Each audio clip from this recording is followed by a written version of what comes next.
이사야 22장에 보면요, 그 셈나라는 그 사람에게 하나님이 그 이스라엘의 국고를 맡겼는데 그가 불충성함으로 인해서요, 그것을 빼앗기고 엘리야김에게 넘어갔잖아요. 그 내용이 이사야 22장에 나와 있죠. 이사야 22장 한번 찾아볼까요? 이사야 22장.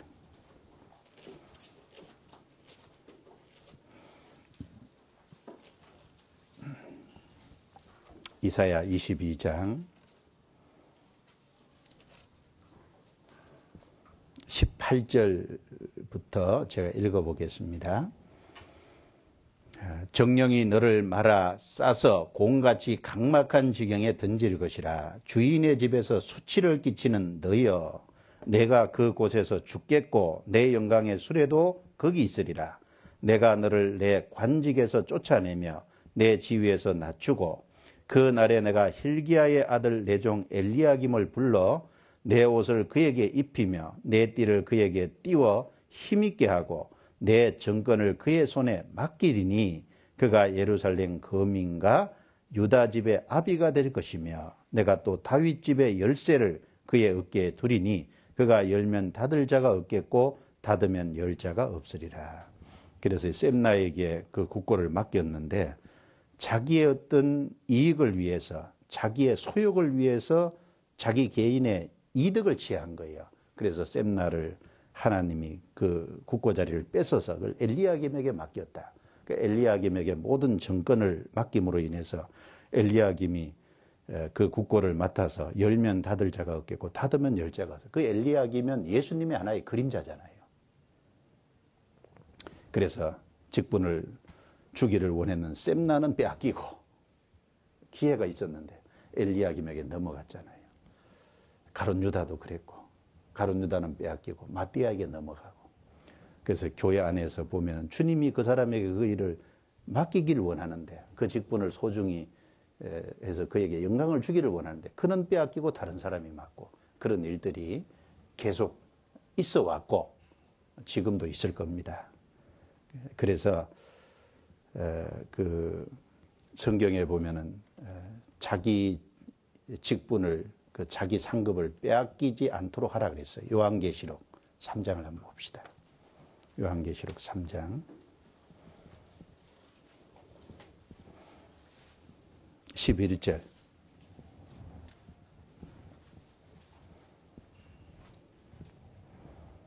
(3장 11절) 같이 읽겠습니다. 내가 속히 이 말이니 내가 가진 것을 굳게 잡아 아무나 내 면류관을 빼앗지 못하게 하라. 자, 하나님이 맡긴 것이 있죠. 내가 가진 것을 굳게 잡아. 가진 것이 무엇인지 알고 그 일을 충성되게 해야 되겠죠.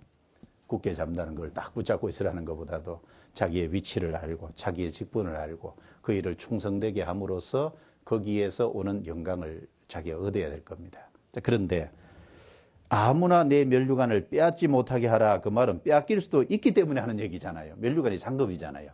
왜냐하면 그 위치를 모르고 그 직분을 모르고 그걸 자신이 해야 될 일에 무관심하고 충성되지 않으면 그걸 다른 사람에게 넘길 수 있다는 거예요.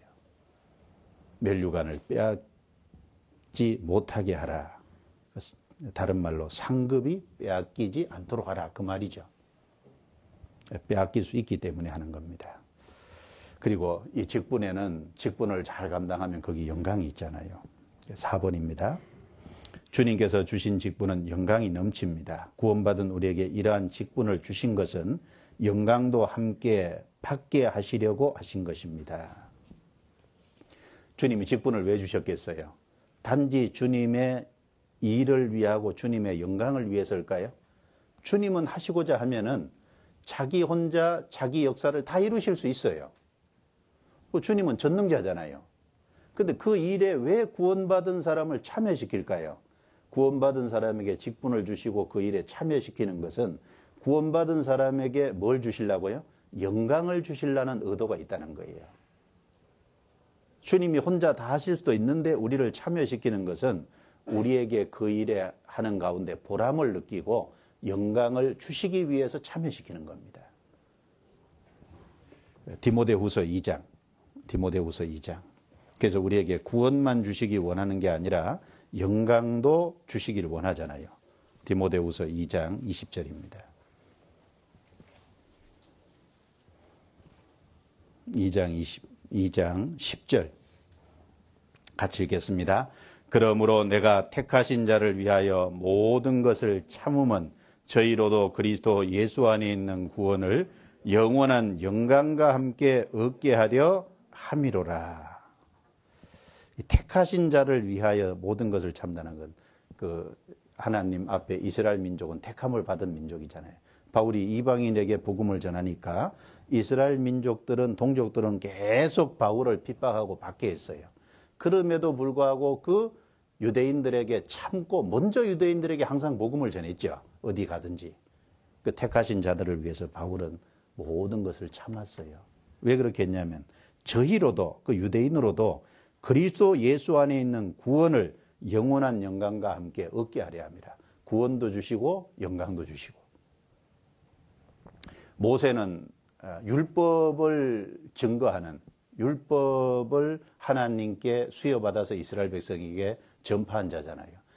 그 율법은 사람을 죽이는 거잖아요. 율법은 사람을 구원하지 못합니다. 그 율법을 전한 모세도 영광이 있다면 바울 사도는 복음을 전하는 그 직분은 얼마나 영광이 있겠느냐라고 말을 했습니다. 고린도후서 3장 한번 찾아보죠. 고린도후서 3장.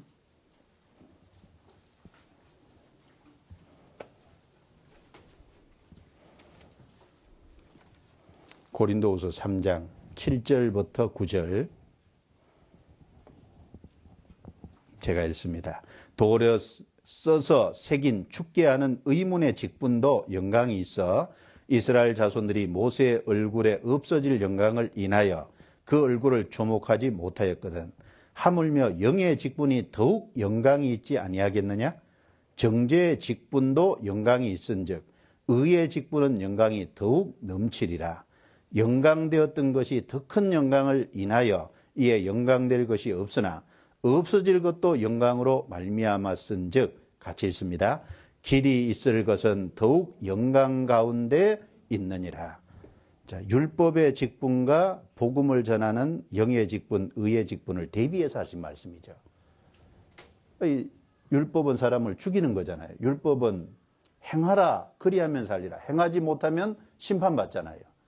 그 율법을 전하는 정죄의 직분도 영광이 있었다면 사람을 살려서 영원한 천국에 들어가는 복음의 직분은 얼마나 영광이 더 크겠느냐. 상대적으로 더 영광스럽다 그 말이에요.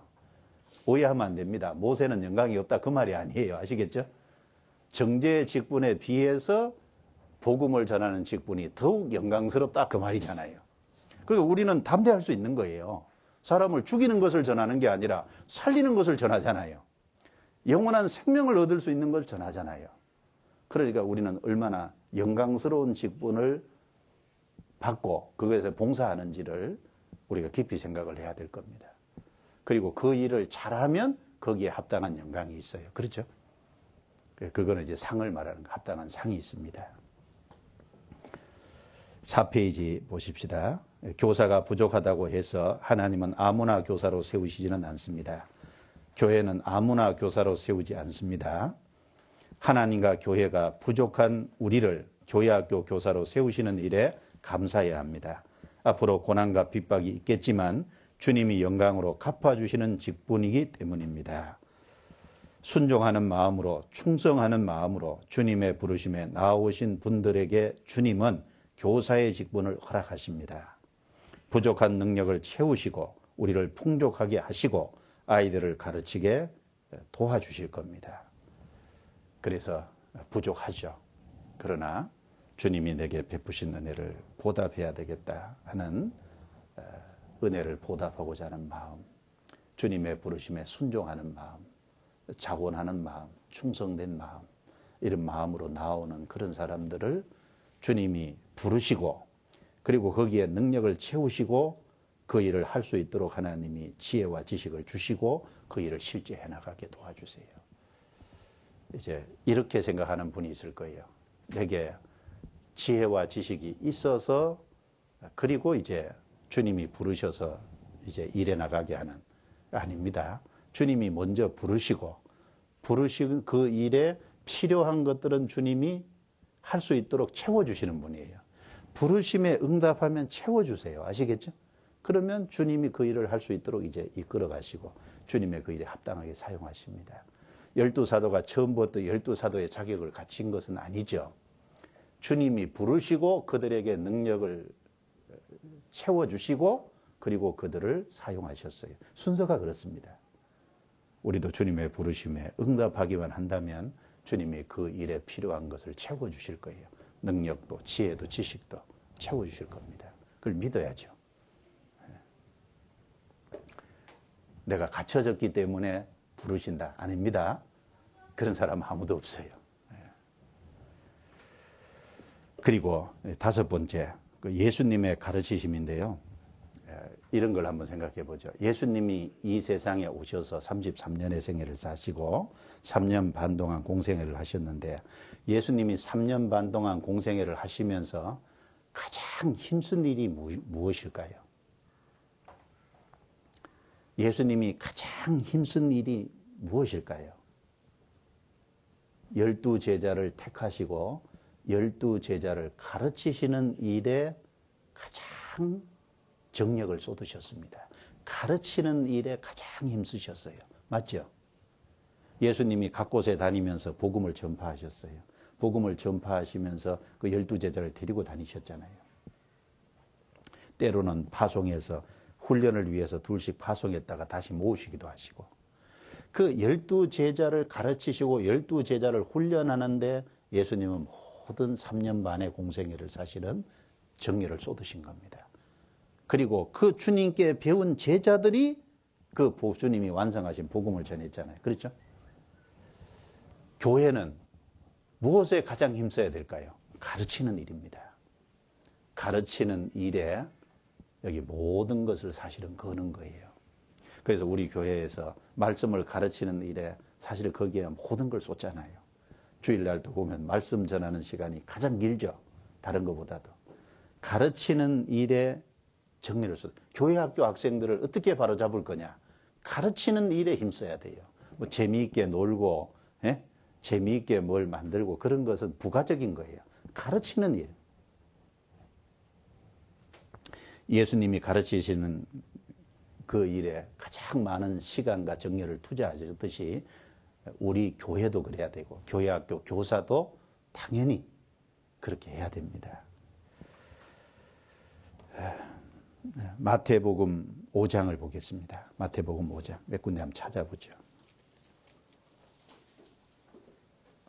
마태복음 5장 1절 2절 예수께서 무리를 보시고 산에 올라가 앉으시니 제자들이 나아온지라 입을 열어 가르쳐 가라사대 5장부터 7장까지 산상수훈 쭉 말씀하셨잖아요.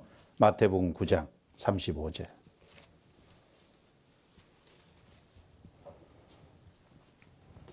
예수께서 모든 성과 조례 두루 다니사 저희 회당에서 가르치시며 천국 복음을 전파하시며 모든 병과 모든 약한 것을 고치시니라.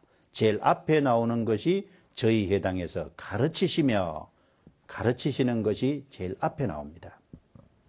누가복음 19장 47절 또 보겠습니다.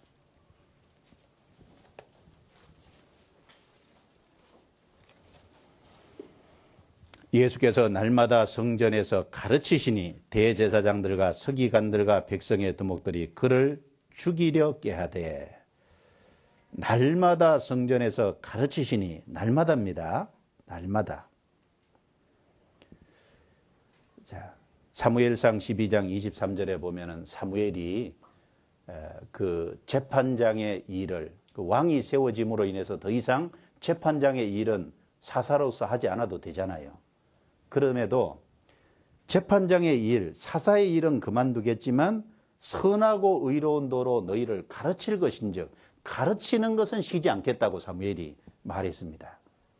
그래서 아마 이 사무엘 선지자가 사사의 일을 그만두고 이제 재판하는 일을 그만두고 나서 남은 여생을 아마 제자들을 가르치는 그 일에 혼신의 힘을 쏟은 것 같아요.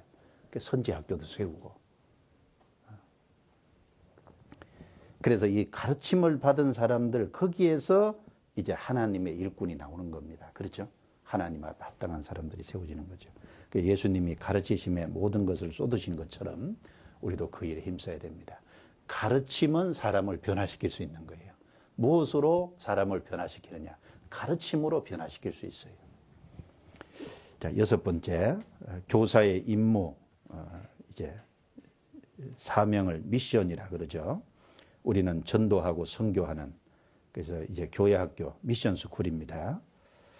왜 사는지 할 일을 잊어버리고 적당히 사는 사람은 목표 없는 삶을 사는 것입니다. 항상 자기가 할 사명을 되새기며 어떻게 하든지 그 사명을 완수하려는 군인처럼 노력하며 사는 삶이 가치 있는 삶이 될 것입니다. 미션 임파서블이 아니라 교사에게 주신 것은 미션 파서블이 될 겁니다. 임파서블은 불가능하다 그 말이죠. 불가능한 사명. 우리에겐 불가능한 사명이 아니라 할 수 있는 사명을 하나님이 주신 겁니다. 주님은 우리에게 교사의 사명을 주신 겁니다.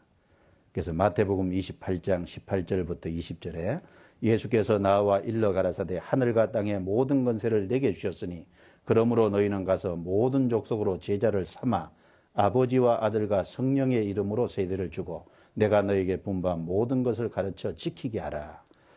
가서 모든 족속으로 제자를 삼아. 제자를 삼는 건 구원받게 하는 거죠. 구원받음으로 주님의 제자가 되는 거예요. 주님의 제자가 된 사람에게 침례주고 그 다음에 내가 너에게 분부한 모든 것을 가르쳐서 지키게 하라. 가르쳐서 지키게 하라 그랬어요. 제자로 삼고 가르쳐서 지키게 하는 그 주님의 말씀을 가르치고 그 말씀에 순종하게끔 하는, 그래서 주님은 원하시죠. 단순히 가르치라고만 말씀하지 않고 제자 삼아 가르치라고 하셨습니다.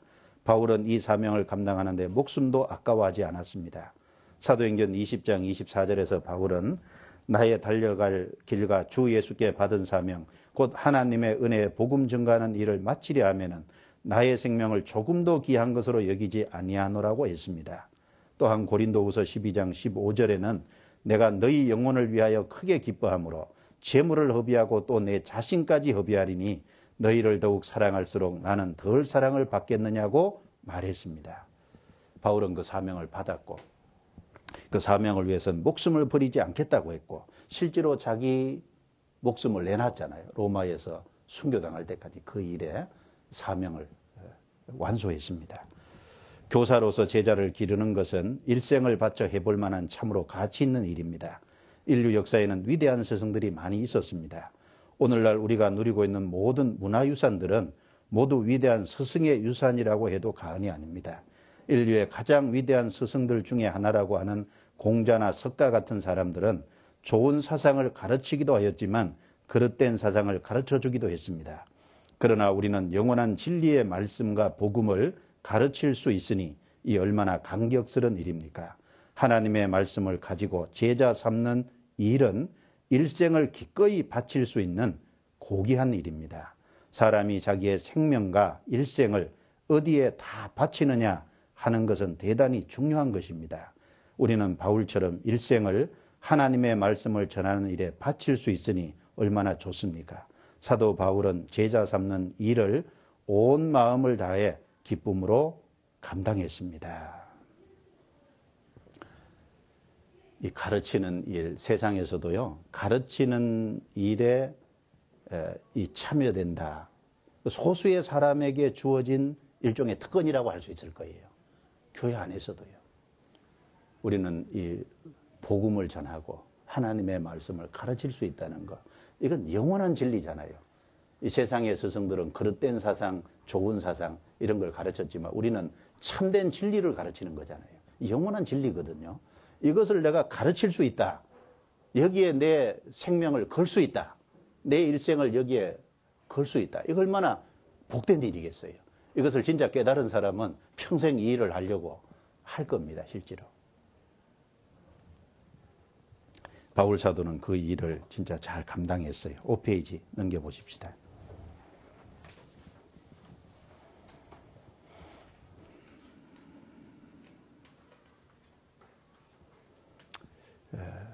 사도 바울은 제자를 길러내는 일을 어머니가 자녀를 키워내는 일에 비유하고 있습니다. 그는 친어머니가 자기 자녀를 사랑으로 기르는 것처럼 형제 자매들에게 그러한 사랑으로 말씀을 전하며 목숨까지 바쳐 그들을 하나님의 사랑으로 양육했습니다. 데살로니가 전서 2장 7절을 제가 읽습니다.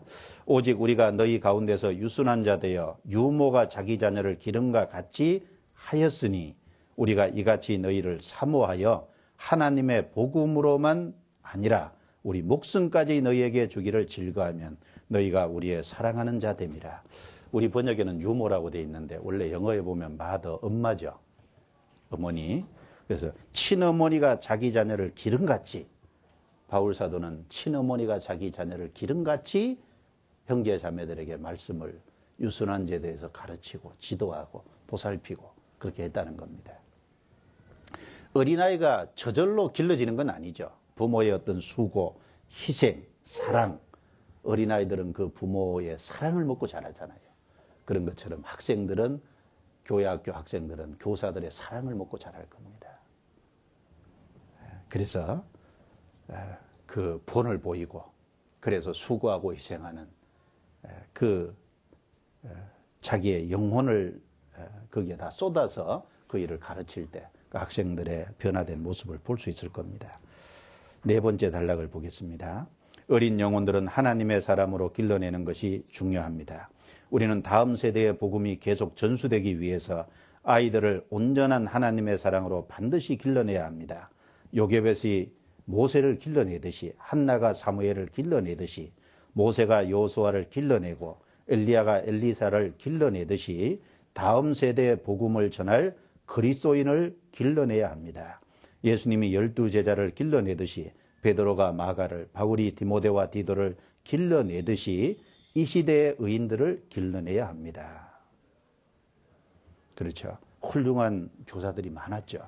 역사 속에. 진리를 가르치는 교사들이 그렇게 한 것처럼 우리도 그 뒤를 따라야 될 겁니다. 가르침은 복음의 전수를 위하여 하나님이 교사에게 명하신 사명입니다. 주님의 복음을 전하고 구원받은 사람들을 양육하는 것은 가르침을 통하여 이루어집니다. 그렇기 때문에 그리스도인들이 모이는 무리를 교회라고 합니다. 그렇죠. 정말 구원을 받고 신앙이 성장하고 그것은 성경을 가르침으로 되는 겁니다. 복음을 가르침으로 구원을 받고 성경을 가르침으로 신앙이 온전해지는, 우리는 그 다음 세대의 복음 전할 2세대를 길러낸다는 사명감을 갖고 그 일을 해내야 될 거예요. 밑에 교사는 그리스도의 마음을 가진 자로서 그리스도의 심장으로 가르치는 일을 하는 사명을 받았습니다. 나의 부족함을 올바로 인식하고 말씀으로 먼저 변화를 받아 그리스도의 형상으로 자라며 배웁니다. 나의 소유권은 주님께 있으며 그리스도인으로 그리스도의 삶을 살도록 부르심을 입었습니다. 사도 바울이 내가 그리스도를 본받는 것 같이 나를 본받으라 한 것처럼, 교사는 내가 사도 바울을 본받는 것처럼 너희는 나를 본받으라 할 수 있는 자신을 만들어야 합니다. 내 안에 그리스도가 살아 움직이는 모습이 나타나야 합니다. 그래서 가르치는데, 말씀을 가르치는 동시에 바로 자기 자신을 가르치는 거예요. 그렇죠?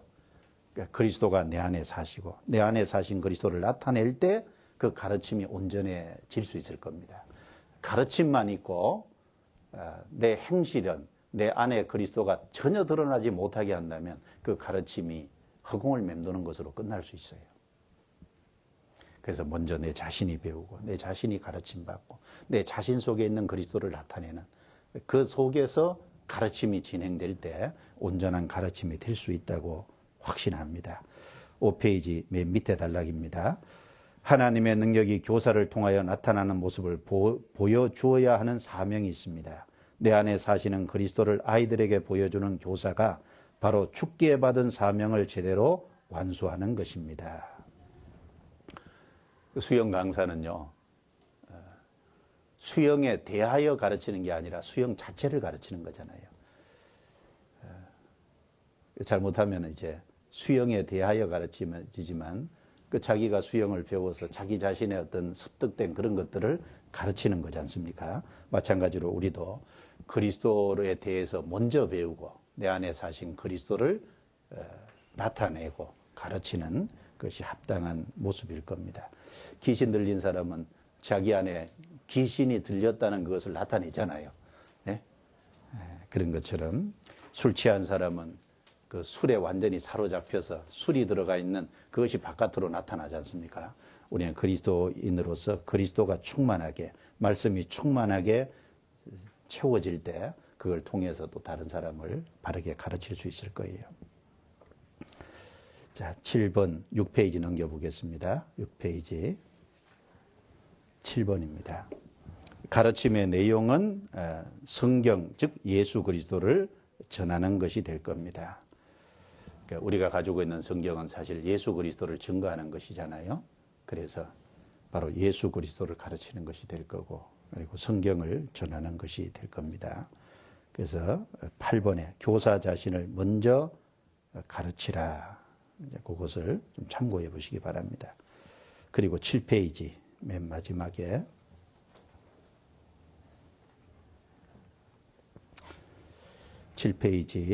두 번째 단락이에요. 좋은 선생 아래 좋은 제자들이 양성됩니다. 선생님의 질과 수준에 따라 아이들의 수준도 달라질 수 있습니다.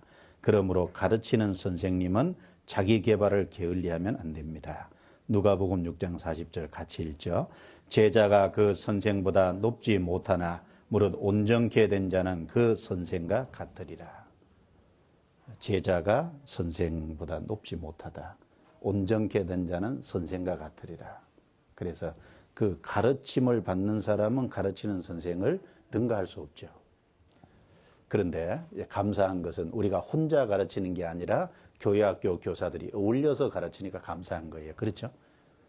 교회에서는 우리 개인보다 더 뛰어난 교사들이 많이 있기 때문에 또 항상 배울 수 있는 여지가 있습니다. 그러나 내가 가르칠 때 내가 어떤 자세와 어떤 태도와 어떤 모습으로 가르치냐에 따라서 그 학생들이 많이 변할 수 있는 거예요. 많이 바뀔 수 있는 겁니다. 그래서 선생이 결국은 학생의 수준을 결정한다는 것을 생각하고 책임감을 느끼는 것이 꼭 필요할 겁니다. 그래서 가르치는 사람은 먼저 자신이 가르침을 받게 돼 있어요. 성경 디모데전서 4장 찾아보겠습니다.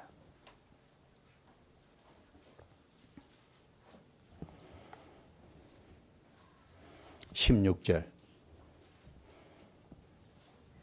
같이 읽겠습니다. 내가 내 자신과 가르침을 삼가 이 일을 계속하라. 이것을 행함으로 내 자신과 내게 듣는 자를 구원하리라. 물론 여기 구원은 이제 영혼 구원을 말하는 것이 아니죠. 그래서 먼저는 이제 자기 자신이 구원을 받는다는 건 자기 자신이 가르침을 받아서 변화가 될 겁니다. 그리고 그런 사람이 가르칠 때 내게 듣는 자를 구원하리라. 구원 못 받은 사람은 그 영혼이 구원받게 될 거고, 구원을 받은 사람은 자신이 변화되는 것처럼 또 삶이 변화되는 생활 구원이 또 이루어져 가겠죠. 그래서 내 자신과 내게 듣는 자를 구원하리라. 즉 가르치는 것이 자기 자신의 변화를 가져오고 자기에게 듣는 자의 변화도 동시에 가져온다는 겁니다. 그래서 먼저는 자기 자신이 가르침을 받아야 될 겁니다. 그리고 9번째, 교사 직분에 대한 면류관과 상급. 그래서 교사의 직분을 충성되이 잘 감당하면 그게 하늘의 부활을 쌓는 거예요. 그렇죠? 자기를 위해서 좋은 면류관을 예비하는 것이 될 겁니다. 그건 틀림없어요. 그리고 우리에게 가르침을 받은 그 학생들이 구원이 확실해지고, 그리고 신앙이 성장해서 그 주님의 역사를 또 나타낸다면 그 가르친 사람이 주님 앞에 섰을 때 그 상급이 돌아올 겁니다. 그렇겠죠. 보람 있는 일이에요. 그래서 자기 자신을 여기 투자해 볼 가치가 충분히 있는 아주 놀라운 직분입니다. 그래서 그 마음에 더욱 소명과 사명감을 좀 가지면 좋겠습니다. 기도드리겠습니다. 하나님 감사합니다. 제40기 교회학교 신입교사 교육을 시작했습니다. 주님께서 허락하심을 감사합니다. 또 마칠 때까지 주님이 각 사람을 붙잡아 주시고 각 사람 심령에 교사로서의 소명과 사명감, 또 교사로서의 자세, 또 우리가 어떻게 배우고 가르쳐야 될 것인지 하나하나 깨달아 알게 해주시고 교사 교육을 마친 이후에 이제 교사로서 그 일을 잘 감당할 수 있도록 도와주옵소서. 각 사람을 붙잡아서 이 일을 할 수 있도록 주님이 인도해 주시고 주님이 각 사람을 세워주시옵소서. 모든 것을 주의 손길에 맡기고 의탁합니다. 우리를 구원해 주신 주 예수님 이름으로 기도드리옵니다. 아멘.